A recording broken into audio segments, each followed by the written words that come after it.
358장 주의 진리 위에 십자가 군기 함께 힘차게 찬송하겠습니다. 우리 박수 치면서 함께 찬송합시다. 주의 진리 위에 십자가 군기 하늘 높이 들고서 주의 군사 되어 영맹스럽게 찬송하며 나갑시다. 나가세 주 예수만을 위하여 목숨까지도 바치고 싸움터로 나가세. 원수들이 비록 강할지라도 주의 군기 붙잡고 주의 진리 위에 용기 다하여 분발하여 싸우 나가세 주 예수만을 위하여 목숨까지도 바치고 싸움터로 나가세. 산과 들과 바다 가는 곳마다 주의 군기 날리며 반갑고도 기쁜 승리의 소식 온 세상에 전하세. 아멘. 나가세 주 예수만을 위하여 목숨까지도 바치고 싸움터로 나. 원수들은 이미 예수의 손에 하나 없이 패하고 주의 군기만이 영광스럽게 온 누리에 날리네. 아멘. 나가세 주 예수만을 위하여. 아멘. 목숨까지도 바치고 우리 나가세 우리 엄마 나가세 주 예수만을 위하여 목숨까지도 바치고 싸움터로 나가세. 사도행전 19장 21절로 41절까지의 말씀입니다. 신약성경 221페이지에 있습니다. 2일 후에 바울이 마게도냐와 아가야를 거쳐 예루살렘에 가기로 작정하여 이르되 내가 거기 갔다가 후에 로마도 보아야 하리라 하고 자기를 돕는 사람 중에서 디모데와 에라스도 두 사람을 마게도냐로 보내고 자기는 아시아에 얼마 동안 더 있으니라. 23절입니다. 그때쯤 되어 이 도로 말미암아 적지 않은 소동이 있었으니 즉 데메드리오라 하는 어떤 은장색이 은으로 아데미의 신상 모형을 만들어 직공들에게 적지 않은 벌이를 하게 하더니 그가 그 직공들과 그러한 영업하는 자들을 모아 이르되 여러분도 알거니와 우리의 풍족한 생활이 이 생업에 있는데 이 바울이 에베소뿐 아니라 거의 전 아시아를 통하여 수많은 사람들을 권유하여 말하되 사람의 손으로 만든 것들은 신이 아니라 하니 이는 그대들도 보고 들은 것이라. 우리의 이 영업이 천하여질 위험이 있을 뿐만 아니라 큰 여신 아데미의 신전도 무시당하게 되고 온 아시아와 천하가 위하는 그의 위엄도 떨어질까 하노라 하더라. 그들이 이 말을 듣고 분노가 가득하여 외쳐 이르되 크다 에베소 사람의 아데미여 하니 온 시내가 요란하여 바울과 같이 다니는 마게도냐 사람 가이오와 아리스다고를 붙들어 일제히 연극장으로 달려 들어가는지라. 바울이 백성 가운데로 들어가고자 하나 제자들이 말리고 또 아시아 관리 중에 바울의 친구된 어떤 이들이 그에게 통지하여 연극장에 들어가지 말라 권하더라. 사람들이 외쳐 어떤 이는 이런 말을 어떤 이는 저런 말을 하니 모인 무리가 분란하여 태반이나 어찌하여 모였는지 알지 못하더라. 유대인들이 무리 가운데 알렉산더를 권하여 앞으로 밀어내니 알렉산더가 손짓하며 백성에게 변명하려 하나 그들은 그가 유대인인 줄 알고 다 한 소리로 외쳐 이르되 크다 에베소 사람의 아데미여 하기를 2시간이나 하더니 서기장이 무리를 진정시키고 이르되 에베소 사람들아, 에베소시가 큰 아데미와 제우스에게 내려온 우상의 신전지기가 된 줄을 누가 알지 못하겠느냐? 이 일이 그렇지 않다 할 수 없으니 너희가 가만히 있어서 무엇이든지 경솔히 아니하여야 하리라. 신전의 물건을 도둑질하지도 아니하였고 우리 여신을 비방하지도 아니한 이 사람들을 너희가 붙잡아 왔으니 만일 데메드리오와 그와 함께 있는 직공들이 누구에게 고발할 것이 있으면 재판 날도 있고 총독들도 있으니 피차 고소할 것이요. 39절입니다. 만일 그 외에 무엇을 원하면 정식으로 민회에서 결정할지라. 오늘 아무 까닭도 없는 이 일에 우리가 소요 사건으로 책망받을 위험이 있고 우리는 이 불법 집회에 관하여 보고할 자료가 없다 하고 함께 읽습니다. 이에 그 모임을 흩어지게 하니라. 아멘. 아멘. 할렐루야. 오늘도 예배자들의 모임 가운데 임재하셔서 진리의 말씀을 깨닫게 하시고 또 복음의 충만한 능력을 나타내실 하나님을 찬양하며 그분의 임재 안에서 은혜와 평강을 누리는 우리 3대 가족들이 되시길 예수님의 이름으로 축원합니다.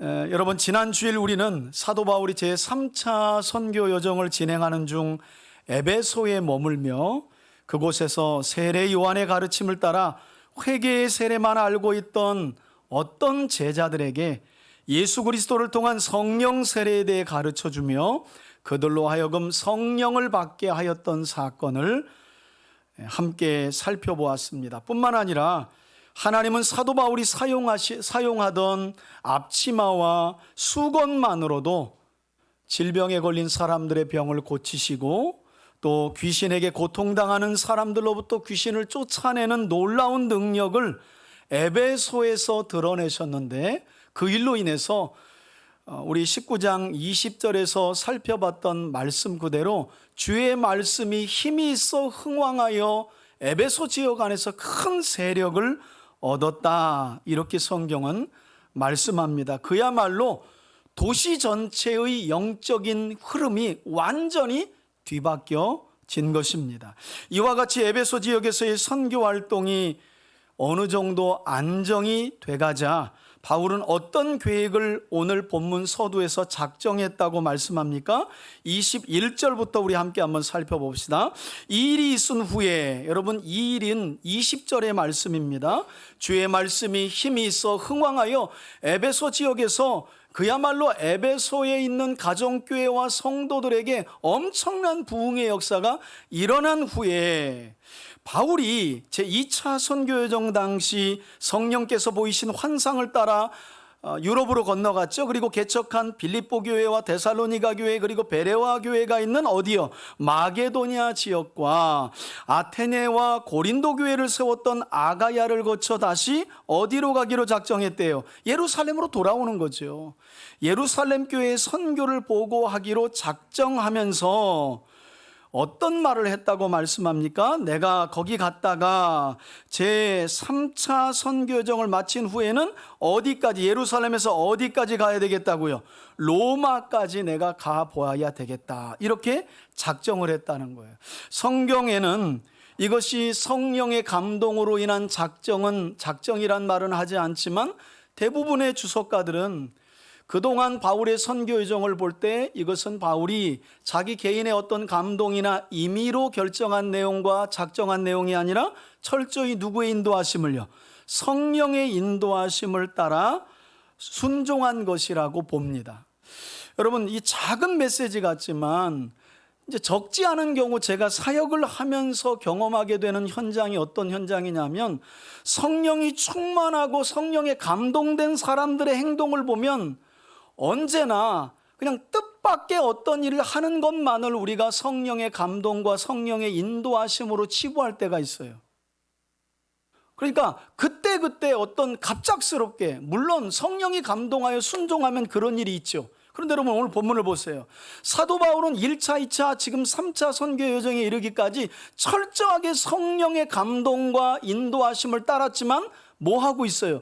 계획하고 사람을 미리 보내고 준비하는 일을 하죠.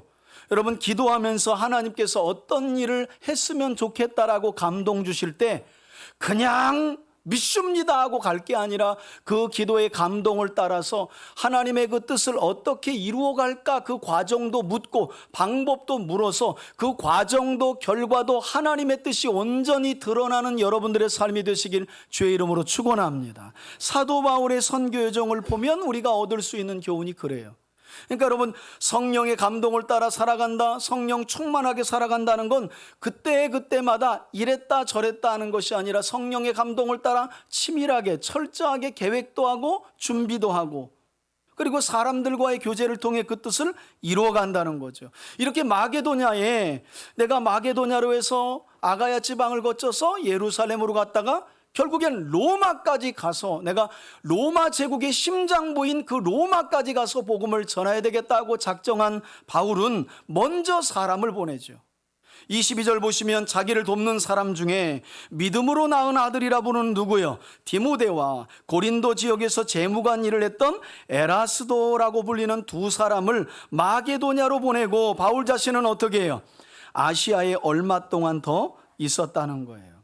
아마도 바울은 지금 거의 3년이 가까운 기간 동안 아시아에 있는 에베소에서 복음을 전했지만, 그리고 그곳에서 아주 놀라운 복음의 역사가 일어나기도 했지만 여전히 자신이 할 일이 남아 있었기 때문에 그들을 마게도냐와 아가야 지방의 전도를 위해 먼저 보내놓고 자기는 남은 선교의 일을 마무리하고자 했던 것으로 보여요.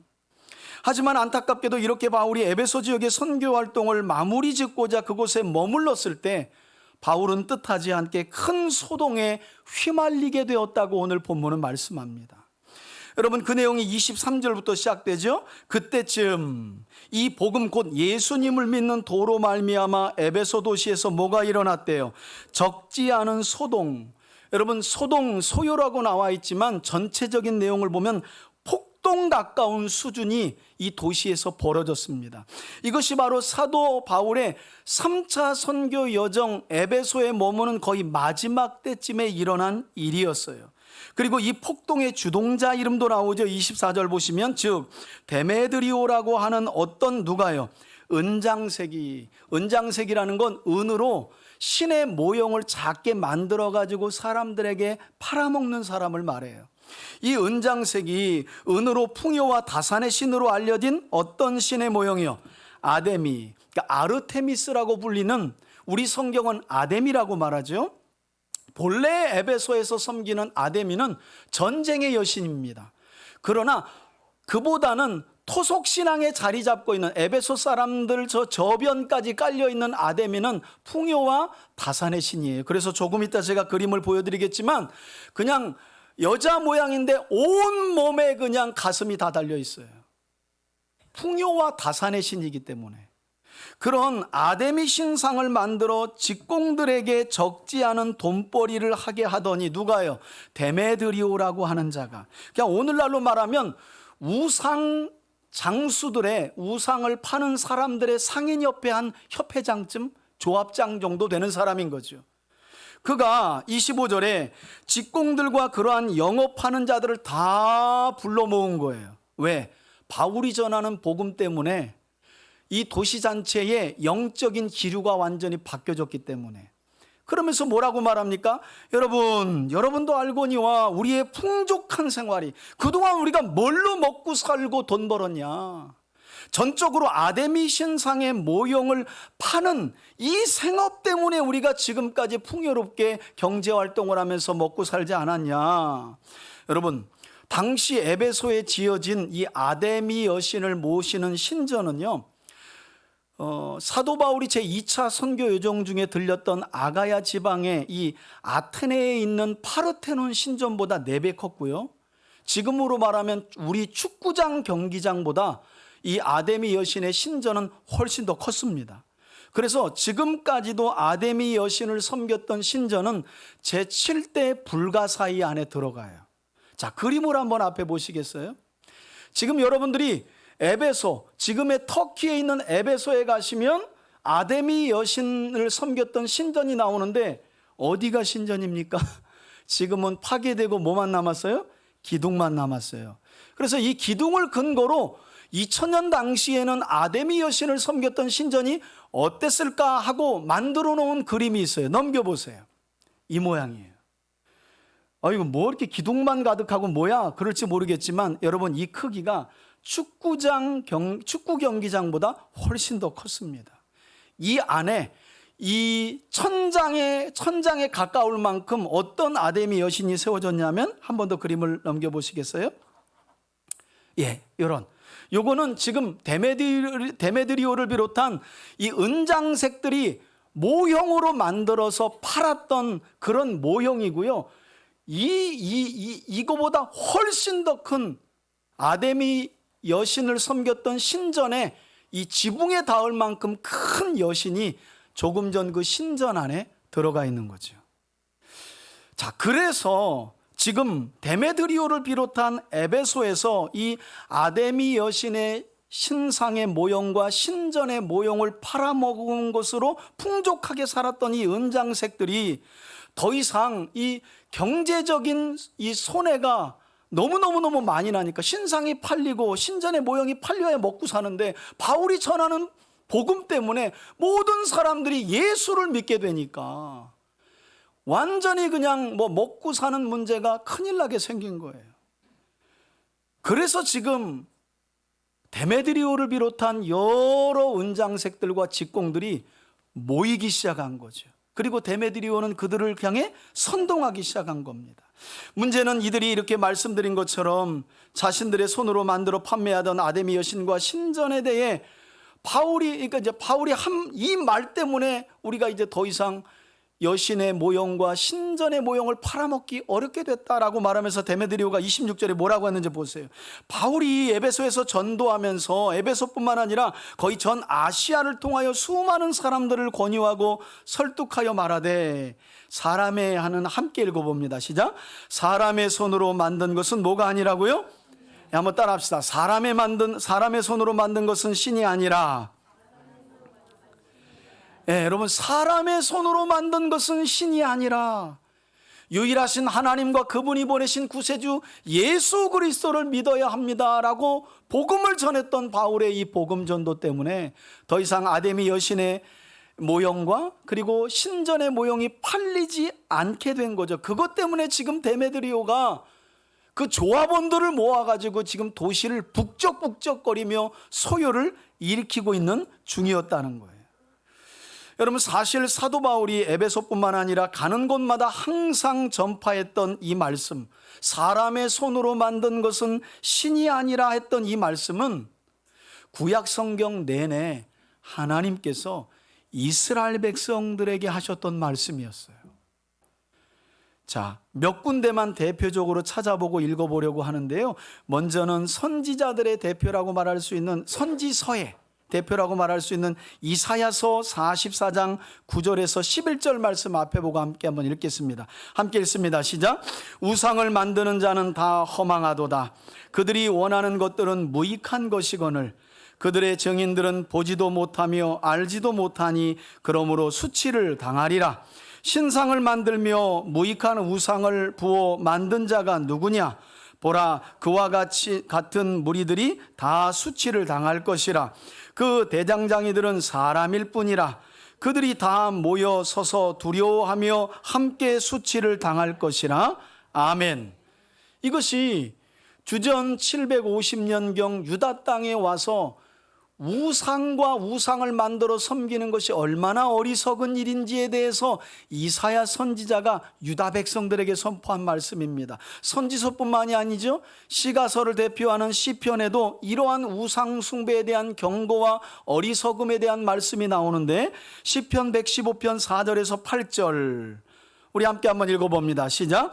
그들의 우상들은 은과 금이요 사람이 손으로 만든 것이라. 입이 있어도 말하지 못하며 눈이 있어도 보지 못하며 귀가 있어도 듣지 못하며 코가 있어도 냄새 맡지 못하며 손이 있어도 만지지 못하며 발이 있어도 걷지 못하며 목구멍이 있어도 작은 소리조차 내지 못하느니라.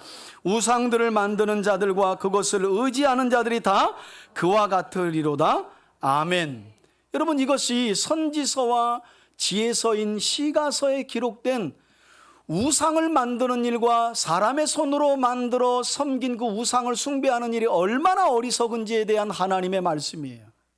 아니, 그보다 애초부터 하나님은 이스라엘 백성들을 애굽에서 구원하신 후에 율법에 속한 신명기의 말씀에 이미 먼 미래를 내다보며 이런 말씀도 하셨는데, 우리 앞에 보시고 신명기 27장 15절 말씀을 다 함께 읽겠습니다. 시작.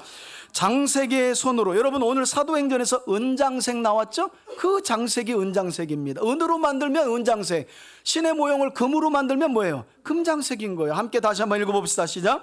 장색의 손으로 조각하였거나 부어 만든 우상은 여호와께 가증하니 그것을 만들어 은밀히 세우는 자는 뭘 받을 거라? 저주를 받을 것이라 할 것이요 모든 백성은 응답하여 말하되 아멘 할지니라. 아멘. 여러분, 신명기 27장 15절이 속한 말씀은 모세가 가나안 땅을 정복하고 차지한 후에 그 땅에 거주하게 될 출애굽 2세대들에게 너희가 하나님의 약속대로 그 땅을 정복하고 적과 꿀이 흐르는 가나안 땅에 거주하게 되면 세겜이라는 지역에서 축복된 율법의 말씀은 그리심산 정상에 올라가서 백성들에게 읽어주고, 이와 같이 듣지 않으면 저주를 받게 될 말씀은 에발산에, 에발산은 민둥산이거든요. 에발산에 올라가서 이 말씀을 읽어주되 저 세겜 마을에 있는 백성들은 저 축복의 말씀이 선포될 때에도 아멘, 저주의 말씀이 선포될 때에도 아멘 하면서 이 약속에 순종하라, 이렇게 주신 말씀이었어요. 그 중에 한 대목이에요. 손으로 은장색들이 우상을 만들어서 섬기게 돼서 이스라엘 가운데 우상을 섬기면 하나님이 뭐 하게 하신다는 거예요? 저주할 거라는 말씀이었어요. 안타까운 사실은 이렇게 율법에도 선지자의 글에도 지혜서인 시가서에서도 하나님은 우상 숭배에 대한 경고를 하시며 절대 사람의 손으로 만든 것은 신이 아니니 신으로 섬기지 말라고 말씀하셨는데, 결국 이스라엘 백성들은 이런 하나님의 말씀에 순종하지 않고 자신들의 손으로 만든 것을 신으로 세워서 섬기기 시작했고, 그래서 나라가 분단되었고, 분단되어도 정신을 못 차리지 하나님은 북이스라엘은 아수르에 끌려가게 하고 유다는 바벨론에 끌려가게 하는 고통을 70년이나 당하게 하신 거예요. 여러분, 이런 뼈아픈 지난 역사를 사도 바울은 너무나 잘 알고 있었기 때문에 오늘 에베소에서 전도하면서 매일같이 외쳤겠죠. 사람의 손으로 만든 것은 신이 아니다. 저는 예수 천국 불신지옥은 잘 외치면서 이런 구절은 전도 구절로 왜 안 하는지 모르겠어요. 그죠? 너무 심플하잖아요. 사람의 손으로 만든 것은 신이 아니라, 너무너무 아주 단순한 복음의 말씀이잖아요. 저는 오히려 예수 천국 불신지옥보다 사람의 손으로 만든 것은 신이 아닙니다. 우리가 믿는 하나님과 예수는 사람의 손으로 만든 것이 아니니 진짜 유일하신 하나님이십니다. 함께 믿어봅시다. 너무 단순하잖아요. 이런 복음을 에베소에서 날마다 사도 바울이 전했던 것으로 보여요. 문제는 데메드리오를 비롯한 이 아데미 여신상을 만들어 파는 은장색들은 그 우상을 만들어 파는 것 자체가 큰 돈벌이 수단이었기 때문에 점점점 아데미 여신의 모형과 신전의 모형을 사는 사람들의 수요가 적으니까 위기의식을 느끼고 이처럼 민심을 동요하게 만들어서 큰 폭동을 일으키려고 모여들었다는 거예요. 계속해서 보면 그들의 우두머리 격인 데메드리오가 뭐라고 말하면서 모인 무리를 계속해서 충동질합니까? 27절 보세요. 이제는 바울이 전하는 복음으로 인해 우리의 영업이 어떻게 해요? 야, 이 큰일 났다 이거다. 주식 다 떨어졌다. 이 영업이 천하여질 위험뿐만 아니라 큰 여신 아데미의 신전도 무시당하게 생겼고, 온 아시아와 천하가 위하는 그 아데미 여신의 위엄도 땅에 떨어질까 하노라.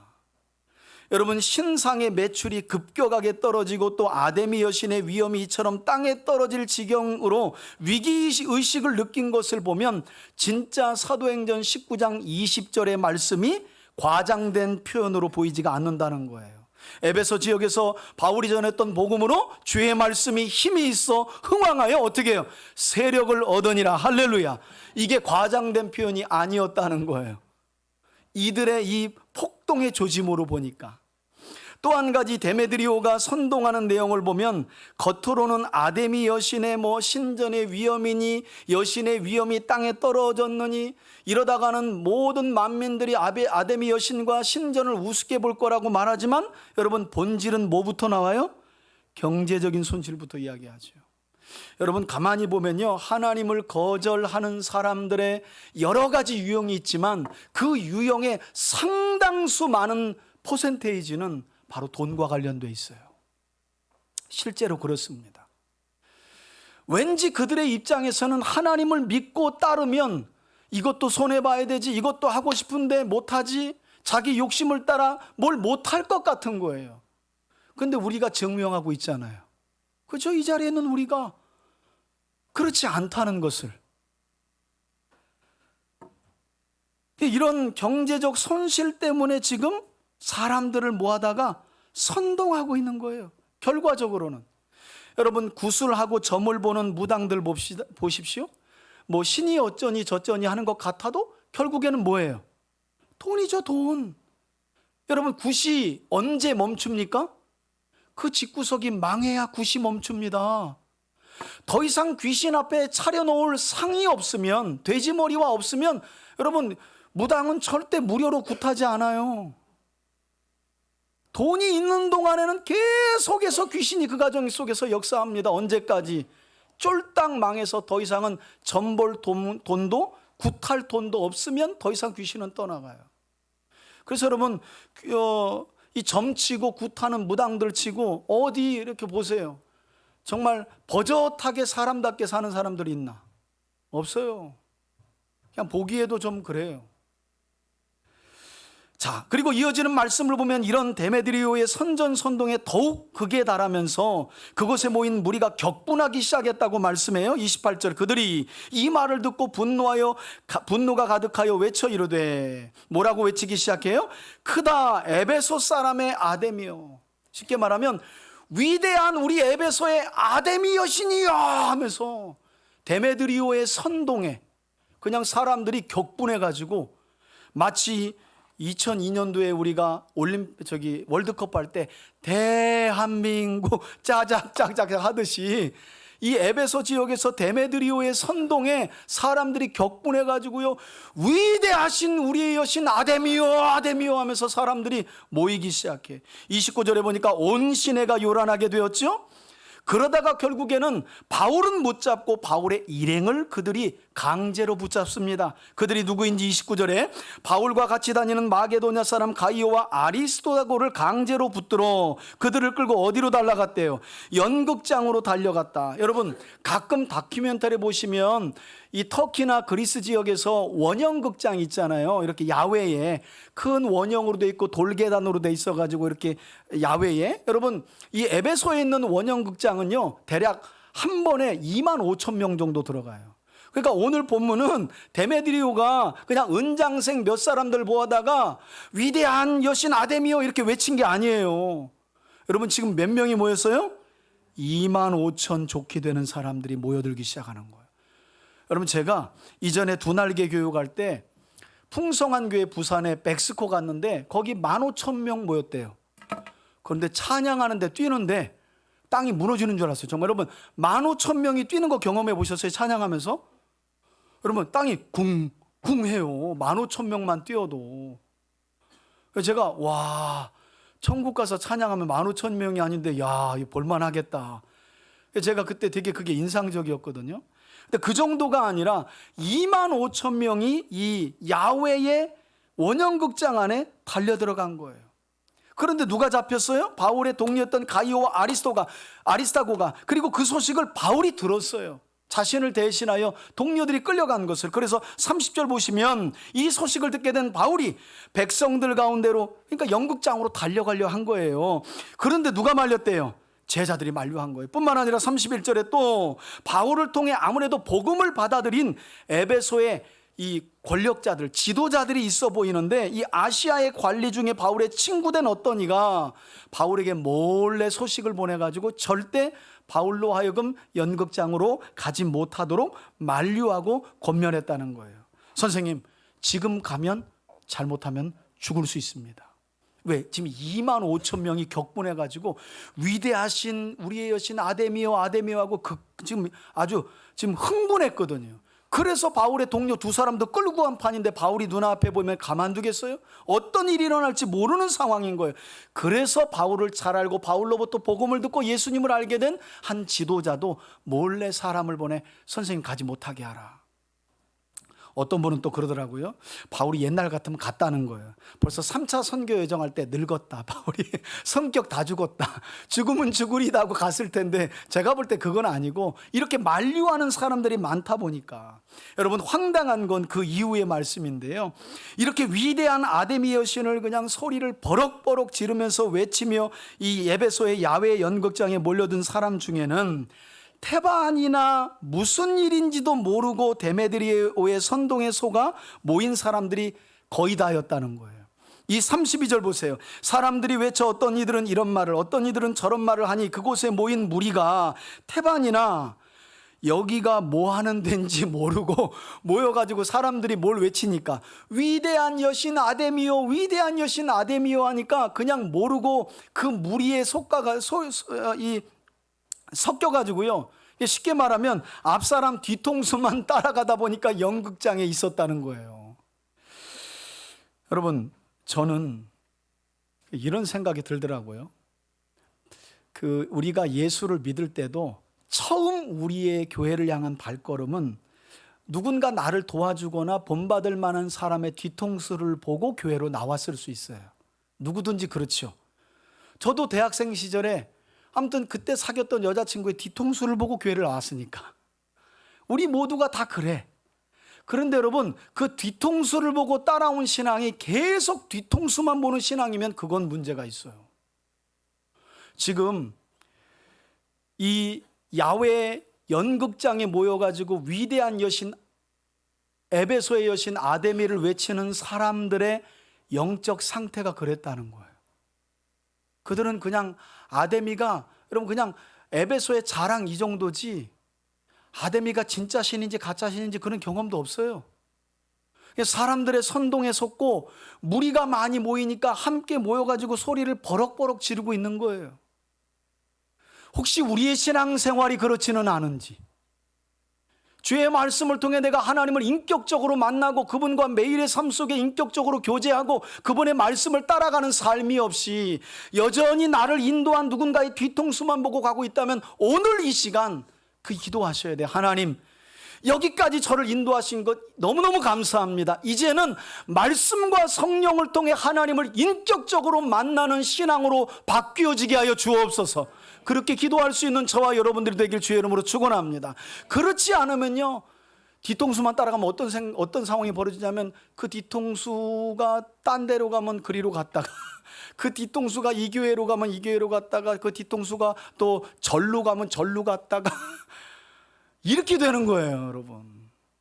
여러분 진리의 말씀이 이렇게 우리 손에 들려 버젓이 오늘도 우리에게 말씀하고 있는데, 그죠? 우리 또 우리 안에 예수를 믿을 때 내주하고 계신 성령이 계신데 사람들이 모였다고 우르르 쫓아가고 거기 많이 모였대 그러니까 또 쫓아가고 누가 선동을 잘하면 또 거기에 홀리고, 여러분 최소한 기독교인들은 이런 신앙을 졸업해야 합니다.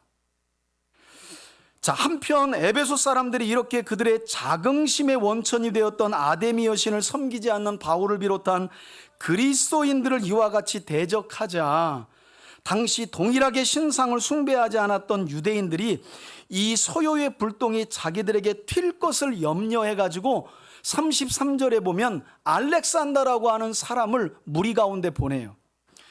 여러분, 당시는 이 에베소에 사는 사람들은요, 유대인들과 기독교인들을 뭐라고 불렀냐면, 한번 따라합시다. 마테오이라고 불렀어요. 마테오이라는 말은 뭐냐면 당시의 모든 사람들은 자기 신이 있고 그 신의 형상을 작게든 크게든 다 집에 그리고 개인적으로 모시고 있었어요.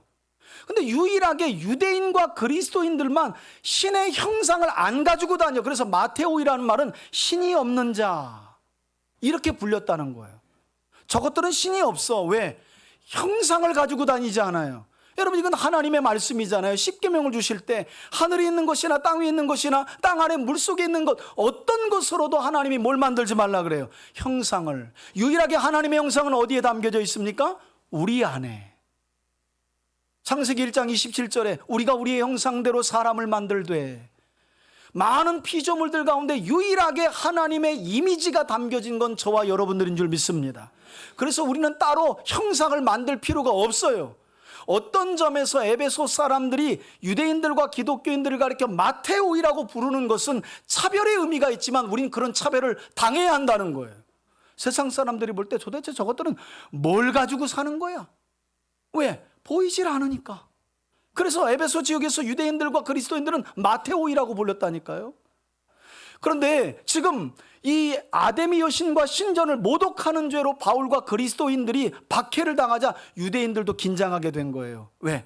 아데미 여신의 그 모형과 신전의 모형을 유대인들도 안 가지고 있잖아요. 그러니까 싸잡아 가지고 유대인들도 함께 박해할까 봐 유대인들의 분위기를 보고요, 모인 군중 앞에 그들을 대표하는 알렉산더라는 사람을 쑥 띠민 거예요. 야, 네가 가서 이 불똥이 우리 유대인들에게는 튀기지 않게 해라. 그런데 여러분 33절, 그들의 그런 계획이 불발로 돌아갑니다. 유대인들이 무리 가운데서 그들의 대표자로 보이는 알렉산더를 권하여 앞으로 밀어내니 알렉산더가 소요 중인 이 에베소 사람들에게요, 여러분 이러면서 변명하려고 한 거예요. 그런데 34절에 그들은 그가 유대인인 줄 알고, 유대인들도 이 아데미 여신의 신상과 신전의 모형을 안 가지고 다니거든요. 그래서 다 한 소리로 외쳐 이르되 뭐라고요? 변명할 기회를 주지 않고 또다시 크다 에베소 사람의 아데미여 하기를 몇 시간이나, 야, 이거 대단하지 여러분. 2시간이나 우리의 위대하신 아데미 여신이요 하고 2시간 동안이나. 그러나 이들 중에 태반은 어떤 상태라고요? 자기가 왜 외치는지도 모르고 야, 이거 언제 끝나냐 하는데 이거 왔다 갈 수는 없고, 그런 사람들이 태반이었다는 거예요. 그리고 나서 이와 같이 소요가 2시간 동안이나 진행되고 격앙되면서 잠잠해질 조짐을 보이지 않자 드디어 에베소에서 거의 최고 관리에 속하는 서기장이 나서게 됩니다. 그 내용이 35절 이후인데요, 서기장이 무리를 어떻게 일단 진정시키고, 왜냐하면 여러분 그 당시는 로마 황제의 허락을 따라 각 도시에 총독부가 세워져 있고 그 도시를 다스리는데, 도시에 밀란이나 봉기가 일어나고 폭동이 일어나면 총독이 갈렸어요. 지도자들이 다 잘리는 거예요. 그러니까 지도자들은 항상 그 도시에서 밀란이나 폭동이 일어나는데 제일 민감했어요. 그래서 마침내 서기장이 나선 것이죠. 그러면서 뭐라고 했는지 보세요. 에베소 사람들아, 우리 에베소 시와 우리 시민이 큰 아데미와 제우스에게 내려온 우상의 신전지기가 된 줄을 누가 알지 못하겠느냐. 이거 여러분 에베소 사람들의 자긍심을 부추기는 건데요, 우리는 제우스 신과 그 제우스 신에게 허락을 받고 이 땅에서 신으로 인정받은 아데미와 그의 신전을 우리가 지키는 신전지기가 아니냐. 누가 그거 모르냐. 36절에 이 일이 그렇지 않다 할 수 없으니 누구도 이러한 사실은 부인할 수 없다. 그러니 너희는 가만히 있어서 무엇이든지 경솔이 아니하여야 하리라. 37절에 아데미 신전의 물건을 도둑질하지도 않고 또 우리 아데미 여신을 비방하지도 아니한 이 가이오와 아리스타고를 이렇게 강제로 너희가 붙잡아 왔으니 야, 이건 위법이야. 그러면서 하는 말이, 만일 데메드리오와 그와 함께 있는 직공들이 누구에게 고발할 것이 있으면 에베소시에는 뭐가 있어요? 지방법원, 고등법원, 대법원 다 있다는 거예요. 재판해가지고 고소해서 총독들로 해가지고 합법적으로 고소하면 될 거 아니냐. 그걸로도 모자른다면 39절에 그 외에 무엇을 원하면 정식으로 의결기관인, 재판을 할 수 있는 또 다른 기관인 민회에 고소해가지고 거기에서 결정을 하면 되는데 왜 폭동을 일으키느냐 하고 서기장이 지금 만류한 거예요. 여러분, 이렇게 폭동을 일으킨 무리들을 진정시킨 서기장은 마지막으로 이 폭동을 주도했던 데메드리오를 비롯한 은장색들에게 경고의 말씀을 하면서 모인 무리를 강제로 해산시키는데 그 내용이 마지막 단락입니다. 만일 오늘 아무 까닭도 없이 이 일에 우리가 소요 사건으로 말미암아 로마 왕제에게 책망받을 위험이 있으니 우리는 이 불법 집회에 관하여 보고할 자료가 없다 하고 이렇게 말한 거예요. 나는 너희의 이 폭동과 소요에 편 못 든다. 이렇게 서기장이 이야기한 거예요. 이거 만약에 로마 정부와 황제가 안다면, 그래서 군대라도 보내게 되면 그동안 에베소시가 누렸던 모든 것 다 빼앗겨. 너희들 그렇게 할래? 그랬더니 사람들이 어떻게 해요? 모임을 해산하고 흩어지기 시작했다는 거예요. 여러분, 오늘 이 본문의 말씀은 단순히 그냥 사도 바울의 제3차 선교 여정 중 에베소에서 있던 단순한 선교의 어떤 이야기를 우리에게 전하고 있는 게 아니에요. 여러분, 에베소는 바울이 들어간 게 아닙니다. 바울이 전한 복음이 들어갔어요. 그러니까 에베소시가 흔들리죠. 에베소시가. 예수 그리스도의 복음이 들어가자 에베소 지역의 우상과 문화, 그리고 그들이 가졌던 세상적 가치관이 이처럼 큰 충돌을 일으키며 흔들렸다는 거예요. 저는 여러분들이 복음의 한쪽 면만 보며 살지 않기를 바라요. 여러분, 복음은 우리 삶의 모든 문제를 해결하는 능력이 있는 줄 믿습니다. 그래서 하나님께서 구원의 은혜를 베풀어서 우리가 삶을 살아가면서 겪는 모든 문제를 하나님이 친히 하나님의 때에 해결해 주시는 능력이 복음에 있어요. 그러나 복음은 이와 같이 은혜와 평강으로만 우리 안에 머물지 않는다는 것도 기억하셔야 한다는 거예요. 늘 우리 안에서 충돌을 일으켜요. 왜냐하면 우리는 끊임없이 하나님의 자녀로 하나님을 믿지만 세상 사람들처럼 세상 사람들이 누리는 것들을 다 누리며 살고 싶은 마음이 우리 한곁에 있기 때문에 복음은 늘 우리 안에서, 우리 삶 안에서 충돌을 일으킨다는 거예요. 평안으로만 우리 안에 공존해 있지 않아요. 여러분, 그렇게 자기야 하면서 의견이 참 잘 이야기하고 커피 마시고 빵까지 마셨는데 교회 얘기만 나오면 그 사람 눈빛이 바뀌잖아요. 싹 바뀌어. 싸늘하잖아. 싸늘해. 왜 그럴까요? 여러분, 복음이 들어가면 그런 거예요. 그 자리에 그 자신이 섬기고 있는 신, 이것이 에베소에서는 아데미였어요. 이 아데미가 오늘날 우리 한국에는 없죠. 그러나 아데미의 이름으로 둔갑해 있는 우상들은 너무 많아요. 돈도 우상이에요. 자식도 우상이에요. 세상적인 성공의 어떤 것들이 다 우상이 되었어요. 좋은 집, 비싼 집, 큰 차, 이런 것들이 다 이 시대에 우리에게 아데미예요. 아데미. 그래서 복음은 언제나 우리 안에 들어와서 은혜와 평강만으로 공존하지 않고 뭘 일으킨다는 거예요? 충돌을. 그래서 나는 그냥 예수 믿는데 아무런 근심도 없고 내적 갈등이나 어떤 충돌도, 영적 싸움도 없고 그냥 할렐루야 할렐루야 이렇게 사는 사람들은 빨리 잠에서 깨셔야 돼. 신앙생활은 그럴 수가 없어요. 눈앞에 이익이 보이는데도 도무지 내 마음과 양심이 꺼리껴서 눈물을 머금고 내려놔야 할 때도 있어요. 내가 받은 그대로 다 돌려주고 싶은데 입을 꽉 참고. 왜? 하나님이 원수 갚는 것은 내게 맡기라고 했으니까. 그래서 눈물 쫙 감고 할 말 안 하며 살기도 해요.